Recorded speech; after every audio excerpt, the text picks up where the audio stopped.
This is the Capitalism and Freedom, the 21st Century podcast, an official podcast of the Hoover Institution Economic Policy Working Group, where we talk about economics, markets, and public policy. I'm John Hartley, your host.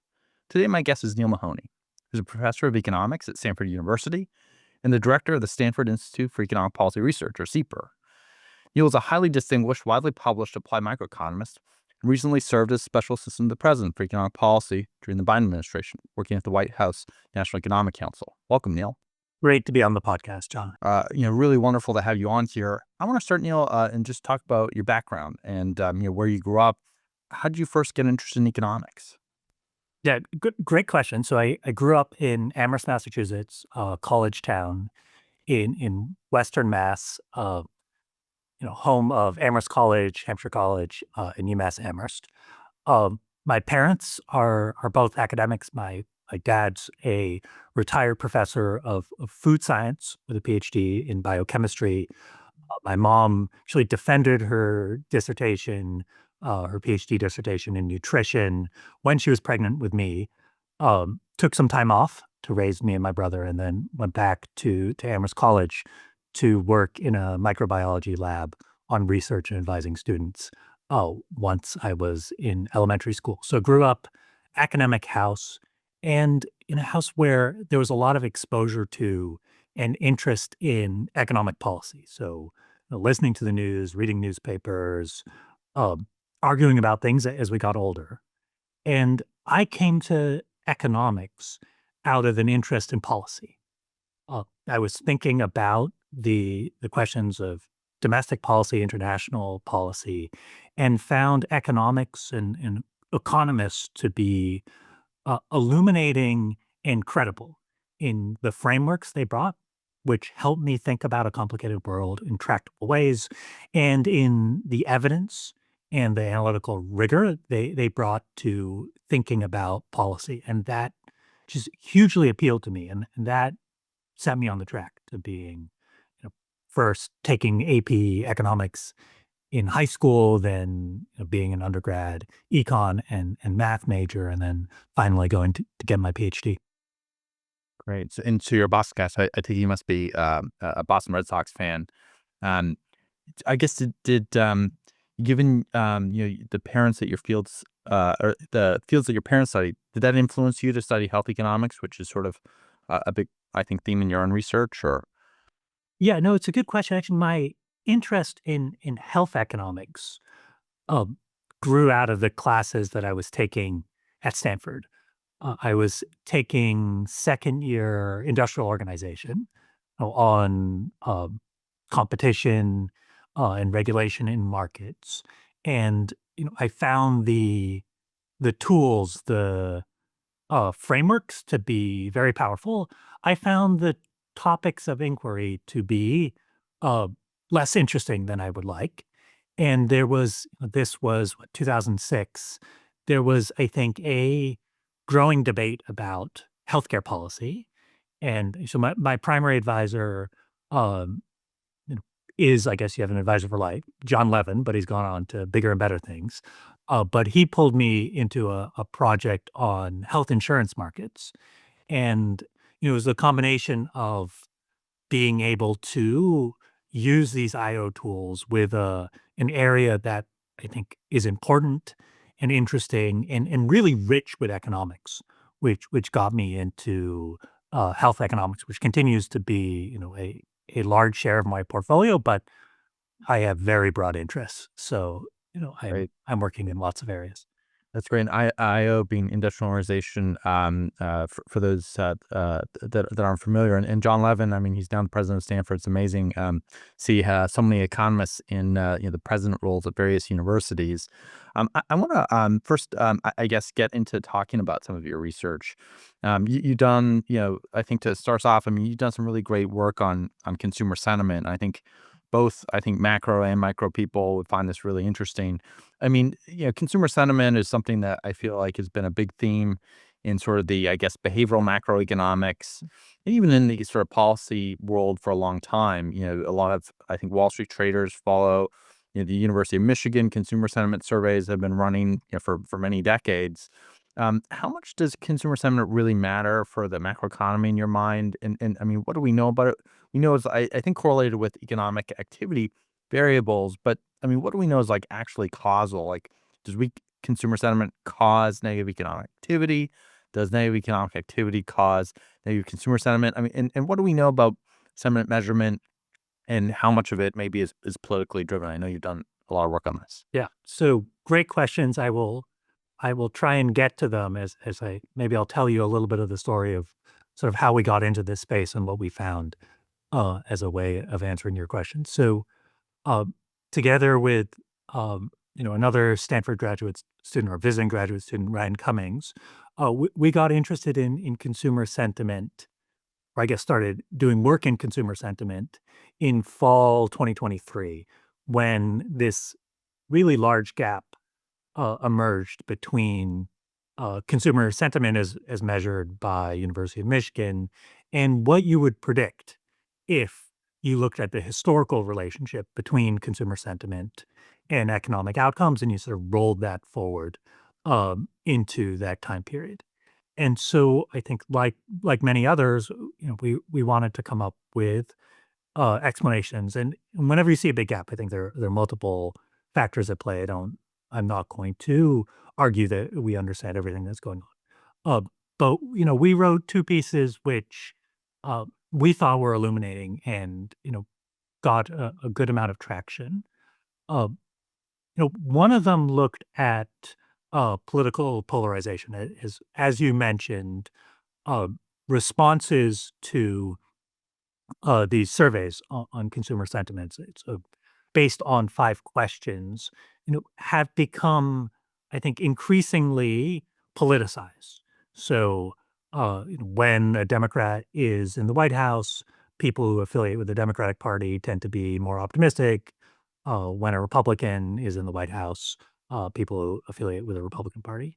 Oh, one thing we pointed out, this sort of jumps off the page if you look at the data carefully, is that this political polarization is not symmetric. We wrote the line that Republicans cheer louder and boo harder, but their sort of deviation is, about two and a half times as large as that of Democrats, and we could speculate on reasons. Maybe they're just better fans of their team, uh, but that means that when Republicans are in office, then because their positive sentiment is not canceled out by Democrats, there's a little bit of a boost or a moderate boost, and vice versa. And so we found that if you adjust for this, you can explain about one third of the gap. So by no means all of it, but enough that it was sort of interesting to write up. And I think it was something that resonated. The second piece we wrote, which I think also resonated, is this was in fall 2023, and at that point, inflation, the way economists measure it, which is the change in prices over the last year, had come down to, I don't remember the exact number. Let's call it around 3%.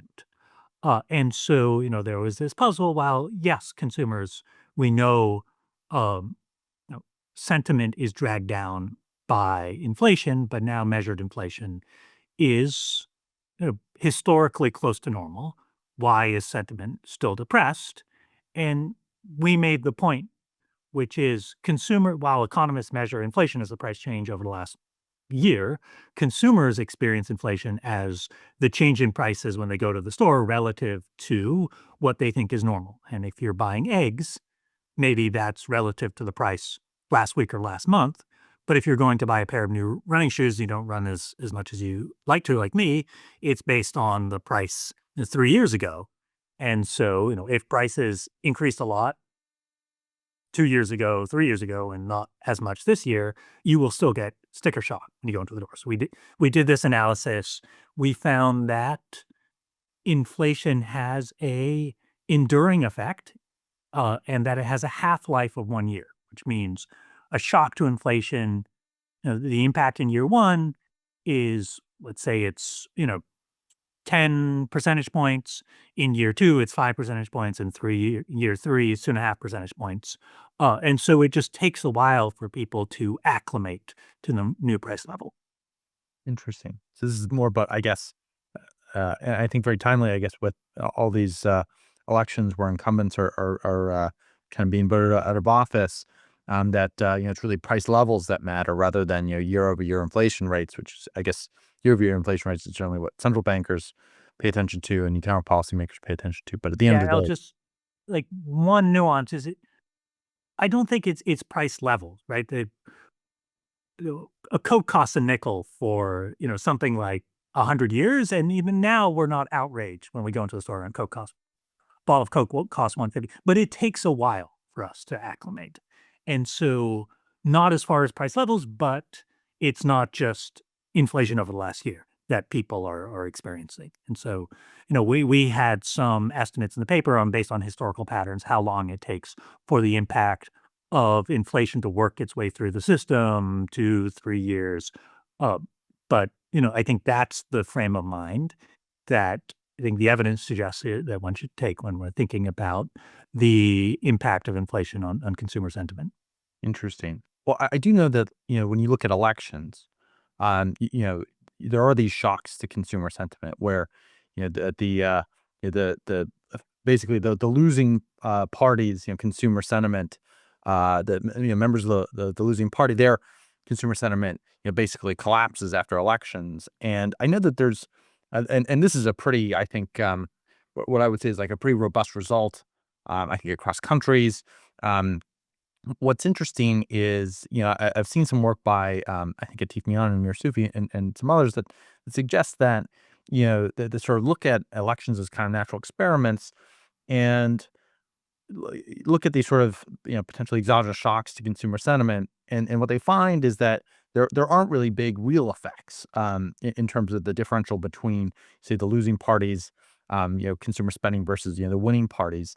And I think that kind of casts some shade on the idea that consumer sentiment really matters a ton in terms of, economic activity, and that it's, maybe a reverse causality thing that economic activity really causes, shifts in consumer sentiment. I'm curious, what your thought is on the sort of causal questions. Obviously, Wall Street traders are very closely following these consumer sentiment prints when they come out from the University of Michigan and others, but maybe it's more just a proxy for how economic activity, real variables are affecting consumer sentiment. I'm curious what you think about the whole causal question here. Yeah, so I don't remember all the details. There was a study, I think it came out of the St. Louis Fed, probably close to 20 years ago, which said that consumer sentiment is a leading indicator of economic outcomes at that time.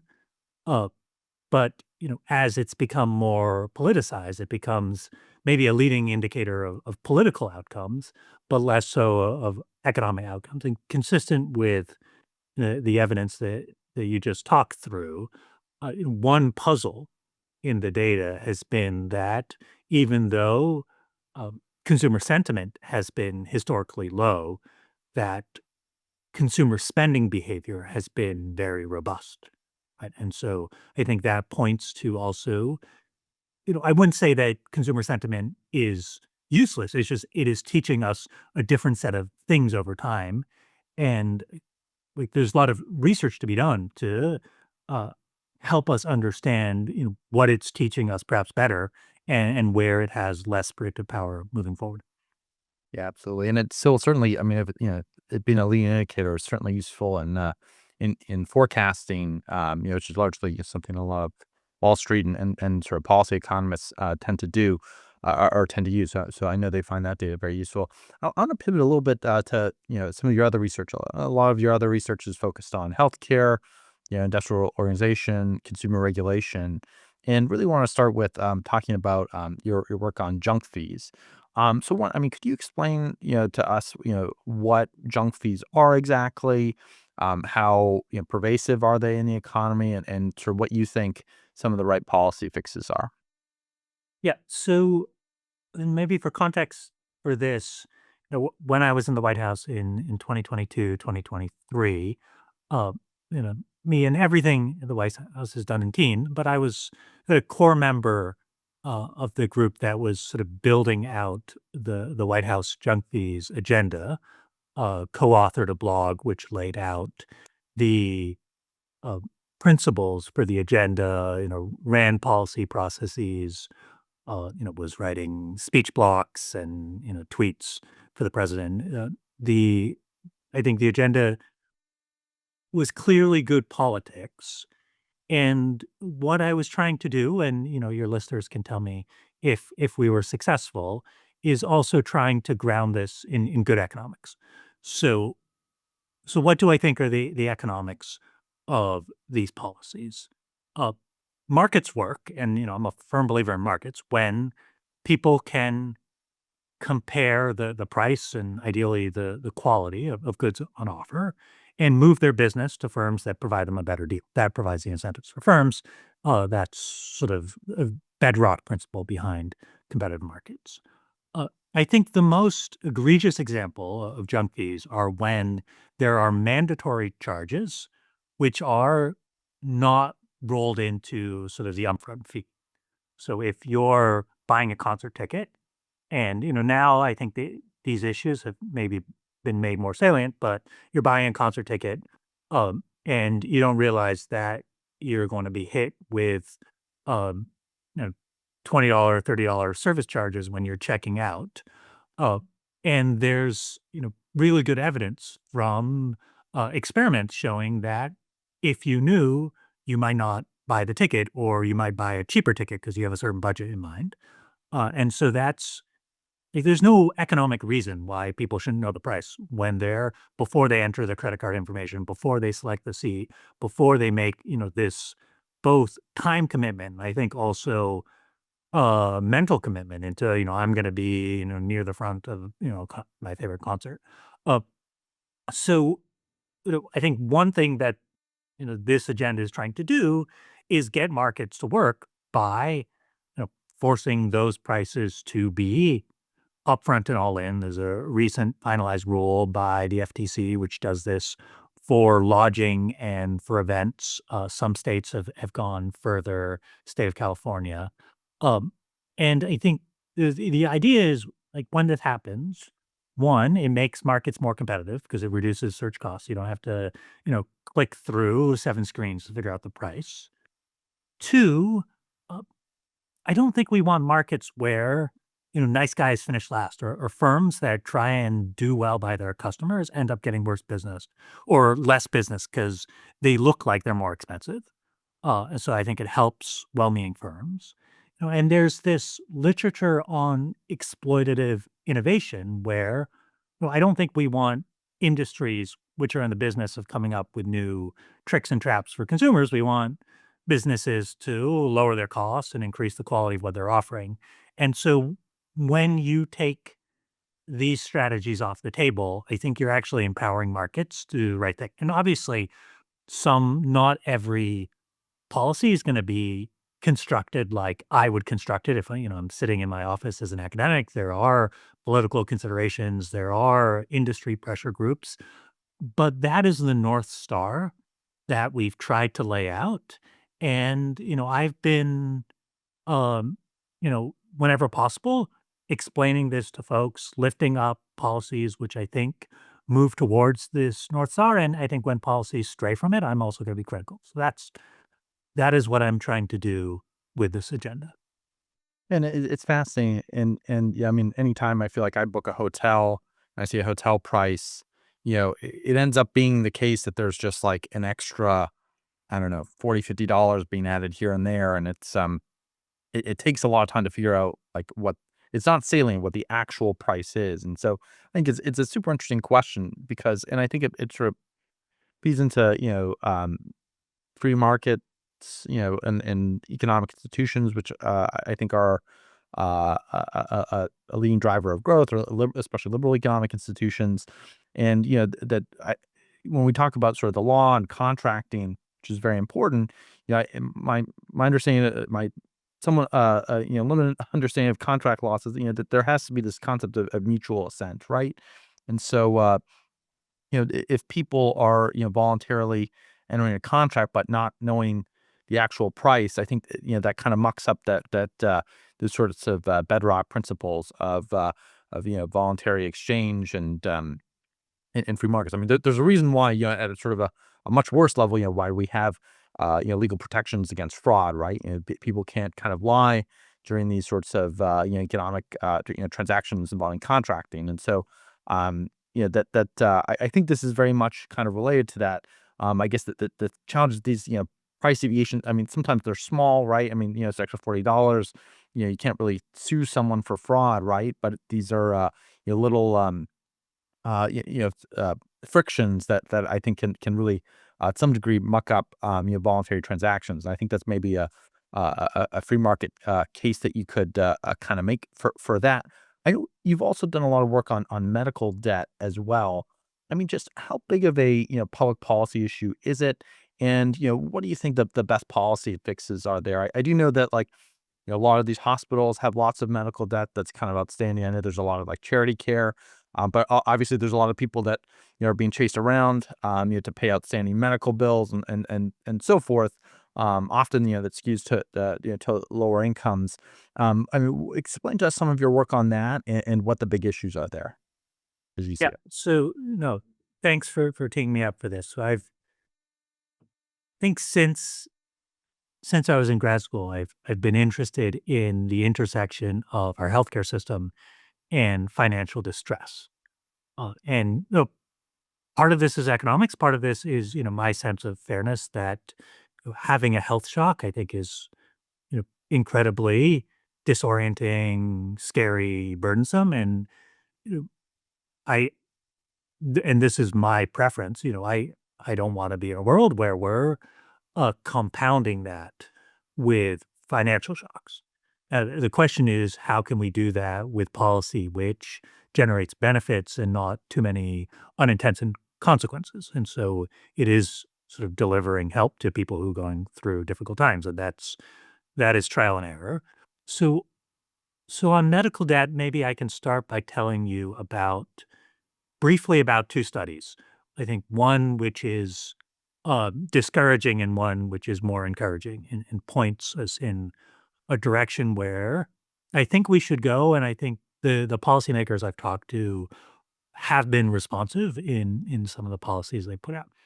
So starting in maybe it was 2016, myself and people who became my co-authors saw an episode of Last Week Tonight with John Oliver, where as a stunt and to attract attention to the issue, he bought and forgave millions of dollars in medical debt.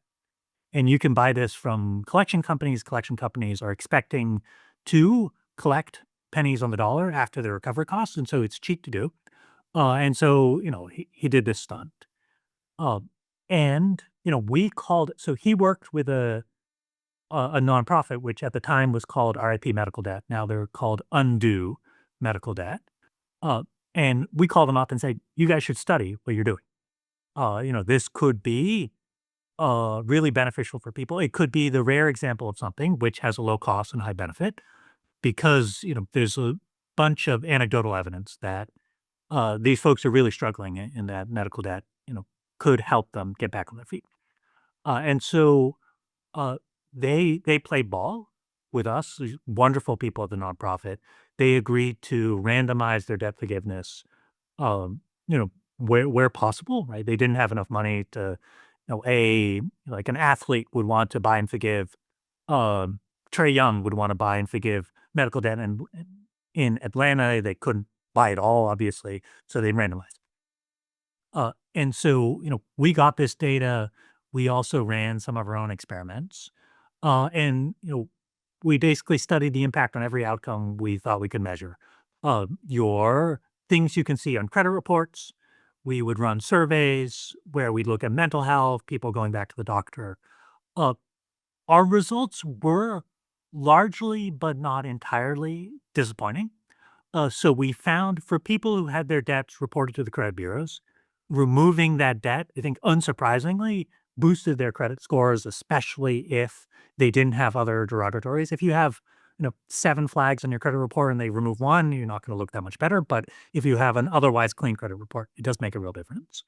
But we couldn't detect any impacts on mental health e- or on healthcare access, despite this being a population where there's really poor mental health, and people are less likely to go to the doctor than I think clinicians think they should. Uh, so that was one result. I'll tell you another result, and then I'll tell you how we square the circle. We also did a study with Kaiser Permanente, where nonprofit hospitals in the U.S. are required by law to provide financial assistance to people who have large medical bills and are unable to pay. There's a lot of investigative journalism suggesting, the degree to which they do this, or the degree to which they make this easy, is limited. I think Kaiser Permanente probably does a good job, and the qualification for their program is based upon what we economists call a regression discontinuity. So if your income is below a specific level and it's 350% of the federal poverty line, which like I think regular humans don't know what it is. I don't even know what it is for my family. Uh, if you're just below, you qualify. If you're just above, you don't. So we get a whole bunch of people who apply. We see people who just qualify, just don't. You can compare the people who qualify to the people who don't. The people who qualify for this financial assistance, they are more likely to take their meds. So it's Kaiser Permanente. So they're in this integrated system. We can see everything they do. More likely to take their meds. They're more likely to go back to the doctor. They're more likely to get tested in treatment for mental health, for early stage diabetes. So it does seem like addressing these financial constraints, which I think make people scared of going back to the doctor, right? Showing up at the doctor is like a random number generator in terms of the bill you're going to get for many people, uh, and removing that fear factor, uh, ba- eliminating some of those costs so that people can afford coinsurance deductible going forward makes a real difference. The medical debt relief we were studying, I previously told you, that was occurring often 5+ years after the hospitalization. So once the debt had been sent to collections, once a primary debt collector had scrubbed it over, I think at that point, other than the impacts on your credit report, it's probably it's too little too late. People have moved outside of the window where they need follow-up care for their health condition. They're probably used to screening their phone calls, ignoring letters from debt collectors. And so I think what we're learning from this research is the burden of medical debt is real, uh, but addressing it sort of super downstream where it's cheap is limited cost, but limited benefit. Addressing it further upstream, right, some of those people are going to pay. So it's higher cost. Uh, but it also, I think has demonstrated benefits. And what we're trying to figure out now in research is there like intermediate policies which give us some benefit, aren't too expensive, right? The folks who can and should pay are still paying, but the folks who are never going to be able to pay are getting relief early enough so they get the care they need. So that is the agenda. Um, and we've seen lots of action by cities and states where I think they recognize that they're doing this downstream relief, but they're also trying to address things closer to the source. So I'm cautiously optimistic that we are both going to figure out what is good policy, and we're going to move towards doing it in this space. Yeah, very interesting too on the I guess the RCT sort of limited results are interesting that the credit scores change, but not too much else. Um, so I just want to I guess pivot a little bit, and I think medical debt's one. I think it's a huge issue, and a lot of people come out of these unexpected these unexpected health shocks to their lives, and they either sometimes have challenges affording things, and the medical debt can follow people around for quite some time. Um, I guess maybe just pivoting to a more of a macro level here. You served in the Biden administration on the National Economic Council, which is the White House's Economic Policy Coordination Council. Focused, and you were particularly focused on energy and junk fees and a whole set of other issues. What do you think the major lasting accomplishments of the Biden administration's economic policy agenda are? And we'll see how much the Inflation Reduction Act gets rolled back in the Republican reconciliation tax bill. I predict that much of it will be. But I'm just curious, like, sort of even beyond the Biden administration, what do you think the path forward on economic policy is for the Democratic Party? Following Kamala Harris's loss to Trump in 2024. I mean, do the Dems go back to more of a Clintonite vision of sort of free trade, somewhat more free market oriented, or more down the road of Elizabeth Warren, with certainly a much more progressive approach that's less friendly to markets. Yeah. So let me start with the last question. And this is something I've spent time thinking about. I think, like many people who are in capital D Democratic policy circles, in the wake of the election. Uh, my view is that the Democratic Party can and really needs to be a big tent, and that it's sort of a false dichotomy between the more progressive policy and the more centrist policy. I think instead it's building out and making a case for good policy. And so let me tell you a little bit about sort of how I try and do that from where I sit as an economist, and why I think it can be successful. Uh, I think there are sort of some policies which are, say, coded as progressive. So some of the junk fees policies, I think, are coded as progressive. They came out of those sort of think tanks. They were championed by people from that wing of the party. And this is not the case with every progressive policy, but I think these policies actually, you know, when designed correctly and when messaged correctly, I think have much broader appeal. And that is what I've been trying to do, is using, I think, a longstanding literature in behavioral economics and in sort of study of competition to show that these policies should appeal to people who believe in markets and want them to work, and actually know that saving markets from some of their excesses is actually going to help having a more market-oriented economy moving forward. They realize that this is sort of important policy uh, to be championed. And so, that's what I was trying to do. Or one thing I was trying to do there is build a bridge between the progressive wing and the centrist wing. And I think we were reasonably successful in doing that, in reading the types of journalists who then wrote op-eds in support of the policy in terms of um, you know bipartisan support for some of the bills that were introduced in committee, where we've seen this passed, I think, with broad bipartisan support in states. So that would be one example of taking something that's coded as progressive, using evidence to show that this is actually benefiting, you know, or should be supported by groups which extend, I think, across the right. You see, folks like Hawley, who are supportive of some of these sort of competition, consumer protection policies.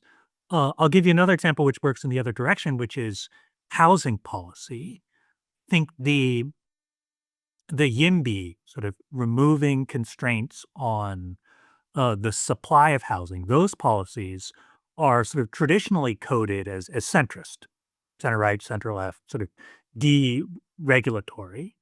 But because of this huge body of evidence, I think there's been now understanding among the progressive left that even though deregulation isn't the first thing that those folks think about when they wake up in the morning, that housing is a sort of kitchen table issue for every American.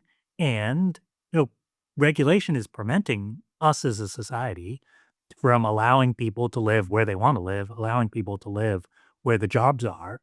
And so we've taken a center right coded issue and with evidence created a much broader coalition.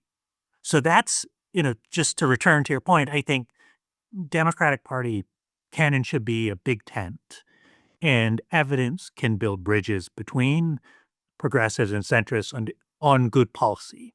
And I think that's sort of a key thing I try and do is how can I make a case for good policy and build a broad coalition in support of it?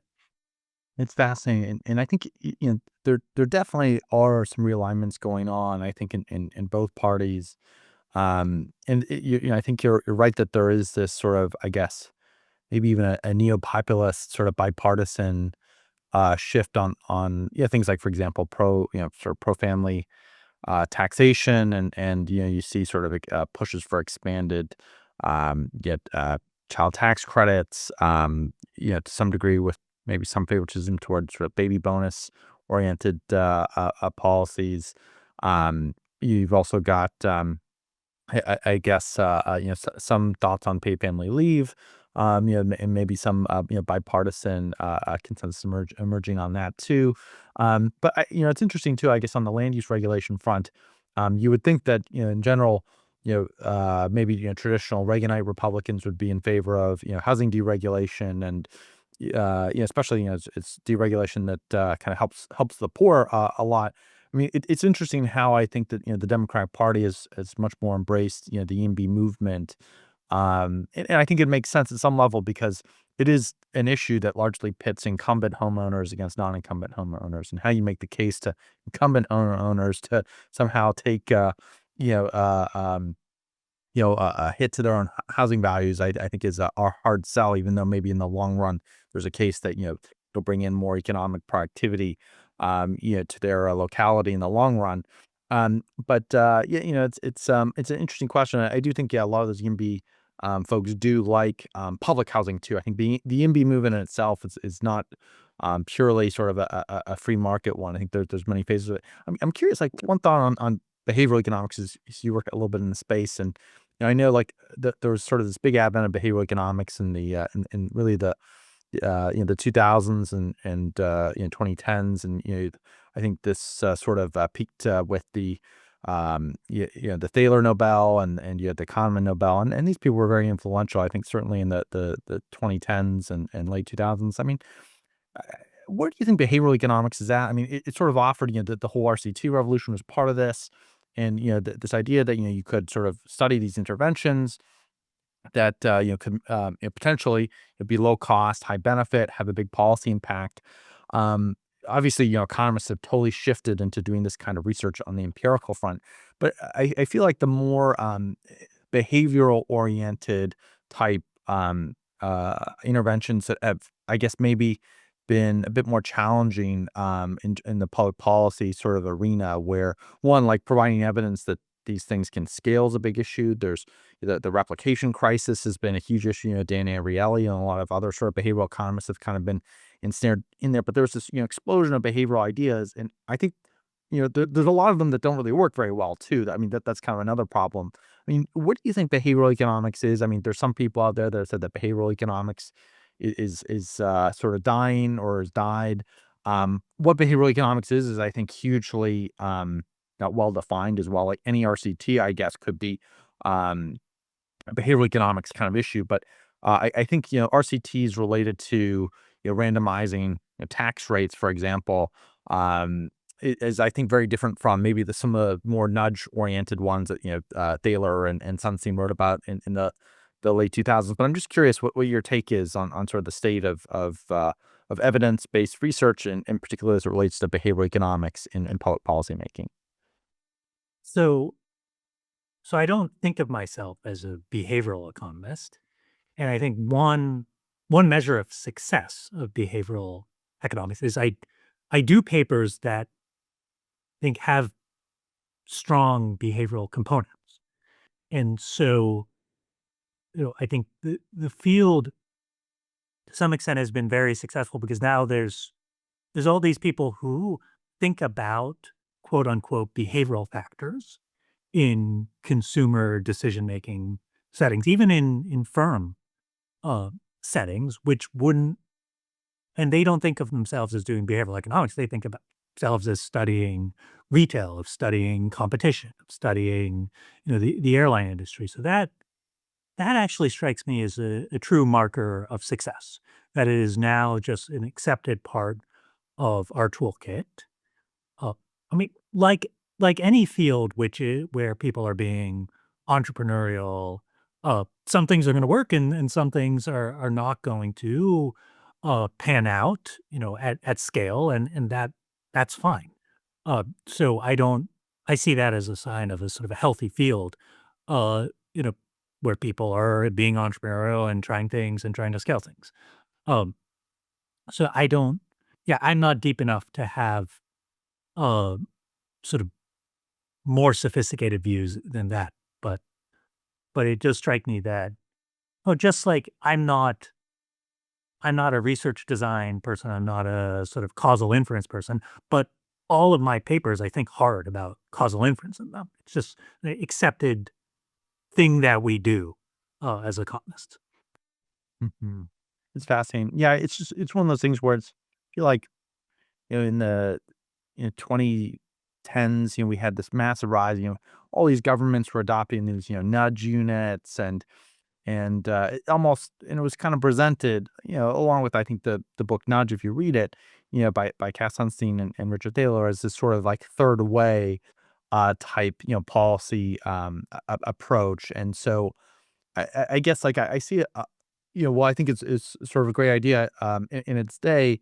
Um, I feel like that the big issues, that are really sort of that come home to roost are, taxes, trade is obviously back in the forefront and has been since 2016. Both parties have pretty significantly shifted on trade. So I feel like a lot of the which are really the more sort of classic issues, have sort of kind of eclipsed that old kind of, that maybe third way, nudge sort of, policy agenda, or evidence-based policy agenda to some degree. I mean, there's lots of RCTs that shed lots of light on things, on many areas of public economics, and definitely don't want to discount any of that research. I think is super useful and super helpful. But yeah, it's interesting just how like I feel like a lot of that evidence-based policy work, like your junk fees work is a great example of something that's had success in terms of going from research to actually being implemented in actual the public policy space.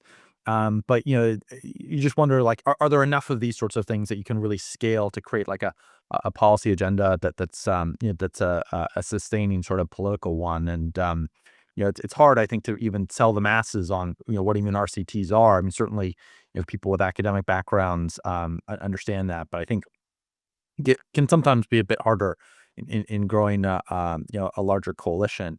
Um, I want to just spend a little bit of time, talking about you and your new role at CEPR. For the audience members who are, less familiar with what CEPR does, can you explain a little bit more about what it's doing and what your vision for it is as you step into the role as director? Totally. So CEPR, Stanford Institute for Economic Policy Research, is an institute at Stanford, uh, and we try to do three things. So one is attract, train, and launch careers of young folks in economic research and in economic policy. So we host the Stanford Pre-Doc program, which has 30 plus people. We have visiting postdocs. We run programs for undergrads. Um, Something that I would like to do more of over time is uh, bring in people and launch them into government jobs. I think having ambitious, um, well trained folks in government, with economic background, I think in the long run is just hugely important. So we'll be doing more there. So that's bucket one of what we do. Um, oh, Bucket two is that we host events. So we have an annual economic summit, uh, which has had many high profile speakers over the years. This year we have Jenny Diamond, Austin Goolsbee, Ruth Perot, other uh, sort of household names. But then we also do almost on a monthly basis events where we bring in um, leading sort of economic thinkers in business and in research and in policy, to interact with our community. And so I think that's a great resource for students, for faculty, for you know folks who live nearby or who just want to watch something on YouTube. The third thing we do is we try to do work which bridges between economic research and economic policy. And so there it's everything from uh, how can we support the type of research which is going to provide nonpartisan, rigorous answers to pressing policy questions, to how can we, do the translational work or sort of build models based upon uh, economic research that will help inform policymakers and sort of on a quick term basis, let's say around housing policy or, some other issue that they're thinking about. Uh, and we're trying to increase connective tissue with policymakers so that when they're thinking through an economic issue, they can pick up the phone and call us and we can direct them to an expert and help them think about, the consequences and unintended consequences of what they're thinking about or give them a menu of options. So I think, super exciting job for me. I have a great staff. Stanford faculty and students are amazing. Uh, there'll be a learning curve, but we're setting our height or our ambitions high, and hopefully getting close to them. Well, that's terrific. I spent a lot of time, at CEPR events, and they're great. And CEPR does a lot of great programming and hosts a lot of great academics, and does a lot of great work. A real honor to have you on, Neil, and to hear about your career and ideas, and as you're stepping into CEPR a director role, what CEPR's planning for the future. Thank you so much for joining us. Thank you for having me, John. This is the Capitalism and Freedom, the 21st Century podcast, an official podcast of the Hoover Economic Policy Working Group, where we talk about economics, markets, and public policy. I'm John Hartley, your host. Thanks so much for joining.